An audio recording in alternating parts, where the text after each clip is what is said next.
we have a report here back in February, and this is an article from The Hill entitled FBI Investigating ISIS Suspects in All 50 States. And the article is quoting FBI Director James Comey that he revealed Wednesday his agency is investigating suspected supporters of the Islamic State in Iraq and Syria in every state across the United States. Down and further in the article, it said earlier this month, Comey said the FBI was investigating ISIS supporters in every state except Alaska. But at the time of this article, at the end of February, he was saying we're investigating ISIS suspects in all 50 states. Director Comey said, we have investigations of people in various stages of radicalization in all 50 states. He said, this isn't a New York phenomenon or a Washington phenomenon. This is in all 50 states and in ways that are very hard to see. He said ISIL in particular is putting out a siren song with their slick propaganda through social media. He said the message resonates with troubled souls, people seeking meaning in some horribly misguided way, and that those people exist in every state. That should be his pronouncement in February, should have been a siren song for Americans to understand there are people who live among us who want to destroy us and our way of life. Then it was rather interesting. That was February 25th. And 2 months later, there's an article put out, Judicial Watch indicated that an ISIS camp was just a few miles from Texas, that Mexican authorities confirmed that, and the article said ISIS is operating a camp just a few miles from El Paso, Texas, according to Judicial Watch sources that include a Mexican Army field grade officer and a Mexican federal police inspector. The exact location where the terrorist group has established its base is around 8 miles from the U.S. border in an area known as Anapra, situated just west of Ciudad Juarez in the Mexican state of Chihuahua. Another ISIS cell to the west of Ciudad Juarez in Puerto Palomas targets the New Mexico towns of Columbus and Deming for easy access to the United States. So anyway, after this article came out in April, I quoted from that, brought it up on the floor, and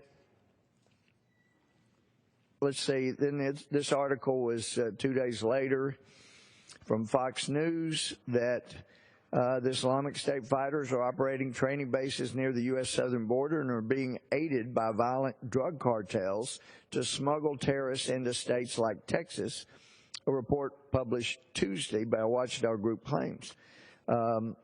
So anyway, I brought that up, and that this report seems to get even more legs after the federal government, though denying that any such thing like that was occurring, apparently sent FBI officials to Mexico to meet with their some experts, seem to give some credence that there is something to be concerned about in the way of training of violent radical Islamists across our United States border.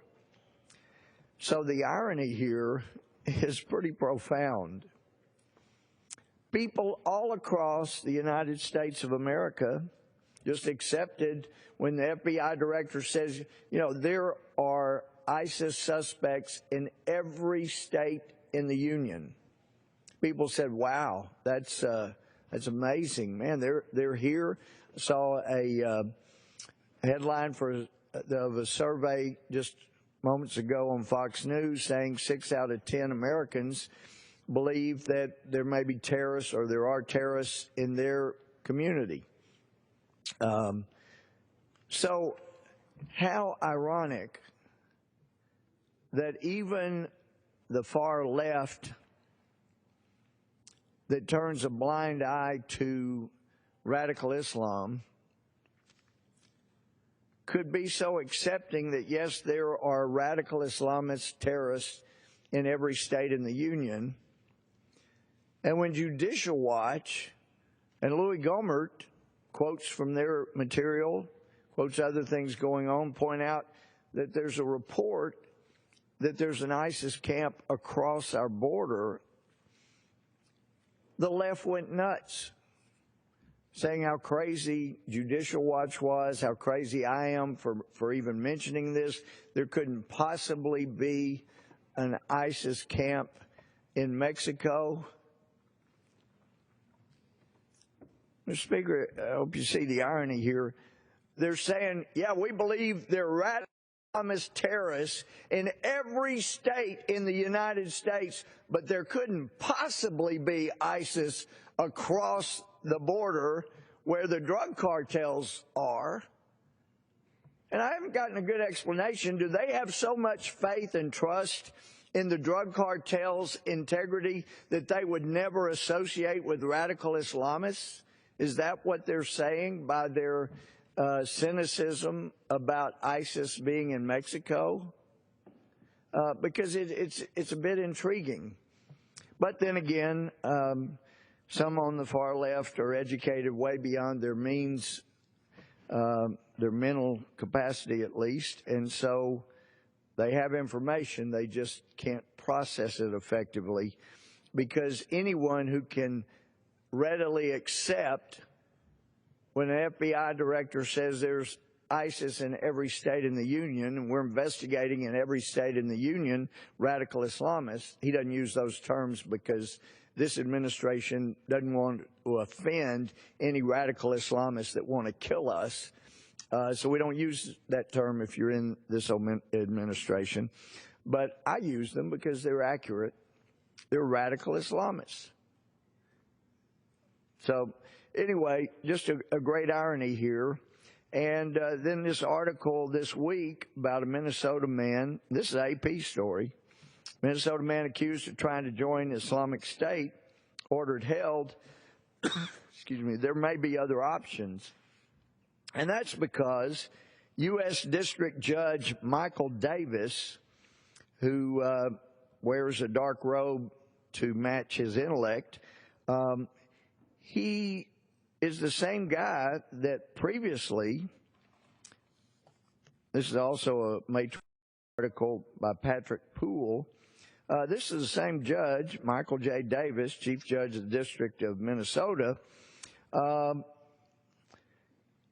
This article from Patrick Poole says a terror de-radicalization program established in the ground zero of terror recruitment, Minnesota's Twin Cities, has already failed after just a few months. The program was established after a federal court released 19-year-old terror suspect Abdullahi Yusuf to a halfway house earlier this year. Federal prosecutors, thank God, they opposed Yusuf's release, but they were overruled by this big-hearted, caring federal judge, at least big-hearted and caring about radical Islam, not so much about victims of radical Islam, but Michael J. Davis cares deeply about those who want to kill us. And so, as the article says, remarkably, Judge Davis said today in a separate case of 6 men charged with trying to join the Islamic State that he would be willing to consider, quote, less restrictive options, unquote, than detaining these men just a day after Yusuf's arrest. That's because he decided that he was smarter and more capable than anybody else in America. He could de-radicalize people who want to kill Americans by just sending them through this program that he had helped with or approved. Gee, we're going to get you reading good material that really helps you see the wonder and glory of this country. And then, of course, I, Judge Michael J. Davis, will be a hero to all my leftist friends because I cared more for the radical Islamists than I did for the victims, and the left loves that kind of thing. And so anyway, but last May, Yusuf, the article points out, was arrested in Minneapolis at the airport while on his way to Syria by way of Turkey to join the Islamic State. One of his accomplices, Abdi Nur, did make it to Syria, and he now serves as an effective recruiter for that terror group. Just last week, the Wall Street Journal reported on the program with an article entitled, "A Test Case for De-Radicalization." Anyway, the path of reform for Abdullahi Yusuf, a U.S. teenager who tried to become a radical Islamic soldier, passes through writings of Martin Luther King Jr., readings of the U.S. Constitution, discussions about life and literature with fellow Somali American named Ahmed Amin. Mr. Yusuf's attempt to travel to the Middle East last year helped lead authorities to 6 Minnesota men who were charged last month in connection with a plan to join the Islamic State. But the 19-year-old has become a test case for whether Americans lured by Islamic extremism can be de-radicalized. Oh, I think they can, but I sure wouldn't trust them to judge Michael J. Davis if that's what we want. But see, here again, this is once again pointing out the ingenuity of the founders in creating 3 branches. We have the executive branch that's supposed to carry out the laws that the Congress elected by the people pass, and we have 2 houses of Congress to make it more difficult to pass laws. They wanted some obstacles and problems to passing legislation too quickly. And then we have the branch that will handle criminal cases, handle civil cases, handle review of actions to ensure their constitutionality. And then we also have this part of the judicial branch, like 5 of the justices on the Supreme Court that decided that they wanted to micromanage enemy combatants at Guantanamo. I thought it would have been a good idea to let them live over at the Supreme Court if they want to micromanage them.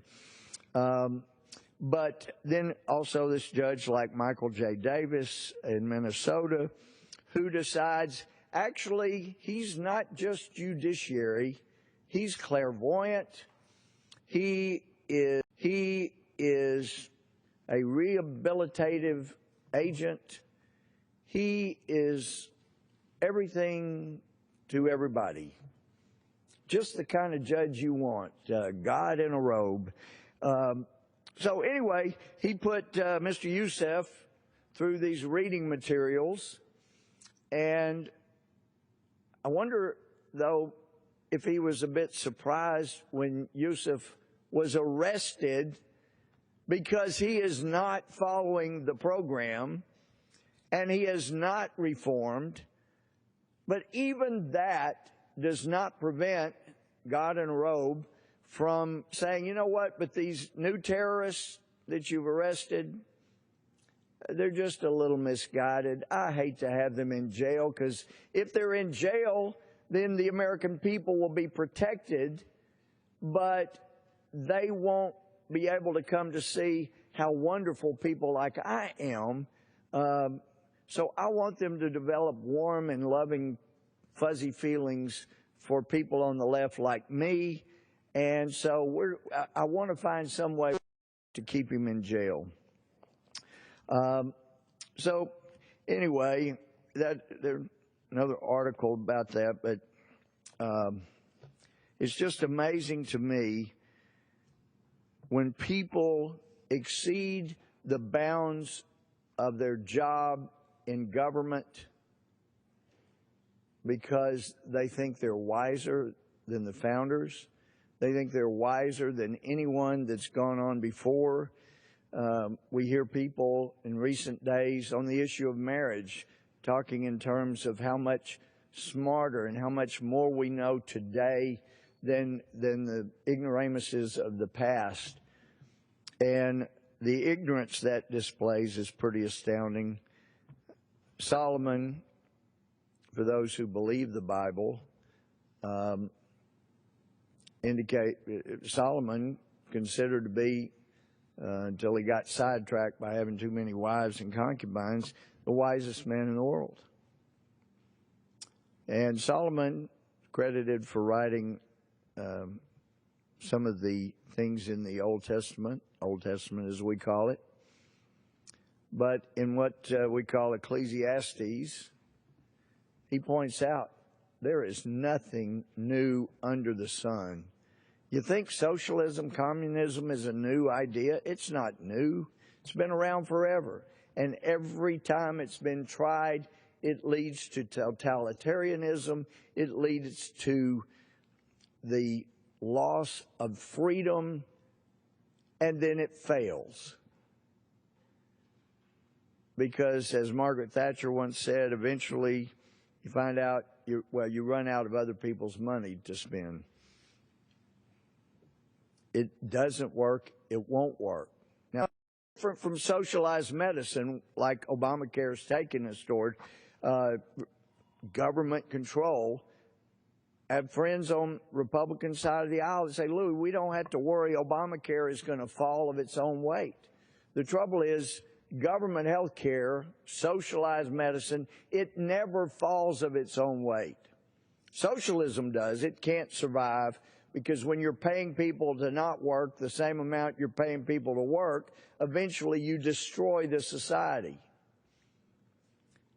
And we're in the process of doing that here in America, paying people to do things that are destructive to their well-being.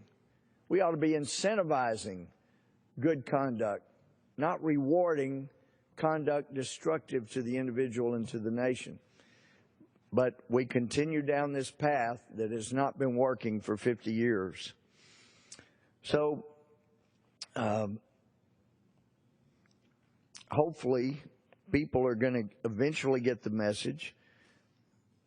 But amidst this same week, have a Wall Street Journal article that deadly Mexican cartel rises as a new threat. And insert here, it should be noticed, Carlos the Jackal, probably the most notorious, famous assassin, had commented that he believed the only way to really bring down the United States would be for socialists and Islamists to join forces, and that could be the successful force to bring down the United States. Interesting observation from an anarchist like Carlos the Jackal. Interesting. But anyway, this article talks about the rise of Mexican cartel, and it says this on the second page of the article: the new generation cartel is perhaps Mexico's most audacious and vicious criminal enterprise.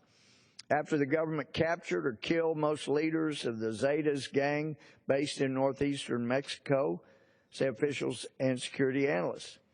Like the Zetas, originally formed by army deserters, the new generation gang favors paramilitary methods and received tactical training from Mexican and foreign mercenaries, these people say, including the use of rocket-propelled grenades against the helicopter.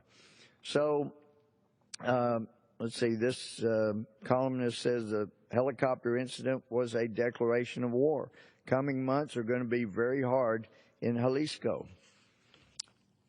You've got violence building on our southern border, but don't worry. Our Justice Department has been very helpful. We can't get documents because the Justice Department becomes an injustice department quite often in obfuscating, hiding documents, hiding the truth, preventing people from getting at the truth.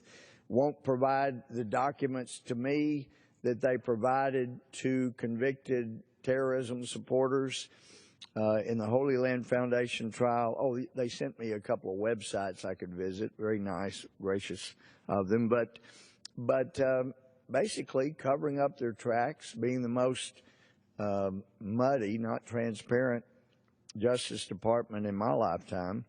And that includes going back to the the lack of transparency under J. Edgar Hoover when he became too enthralled with his power, began using FBI agents to investigate people to introduce in court, but just to use apparently to persuade them to do what the FBI director wanted. Information like that's dangerous, and the founders knew that. Then there's another Wall Street Journal article from May 14th that the FBI says a Texas man lied about his links to Syria. And imagine that, Mr. Speaker. They catch somebody who is, who they have evidence to show he's got links to terrorism in Syria. And lo and behold, they found out not only does he have links to terrorism, but he may have actually lied to the FBI. Imagine that. The article points out that Bilal Aboud, 37 years old, from Mesquite, was arrested Thursday after a 2-year game of cat and mouse with federal agents who questioned him repeatedly. Before and after he allegedly traveled to Syria in 2013. But anyway, let's see, it says a week later, agents interviewed him again. He admitted he planned to go to Syria to fight with the Free Syrian Army. According to the complaint, unlike terror groups such as Islamic State and the Nusra Front, the moderate FSA, the Free Syrian Army, has received backing from the United States. Well, they've received backing from this administration, is what the bottom line is.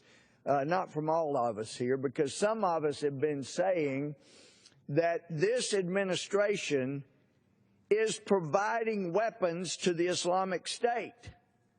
They were providing weapons to the so-called vetted, moderate, Free Syrian Army, and remarkably, weapons that the Obama administration was providing to the vetted, moderate Syrian Army kept ending up in the Islamic State hands.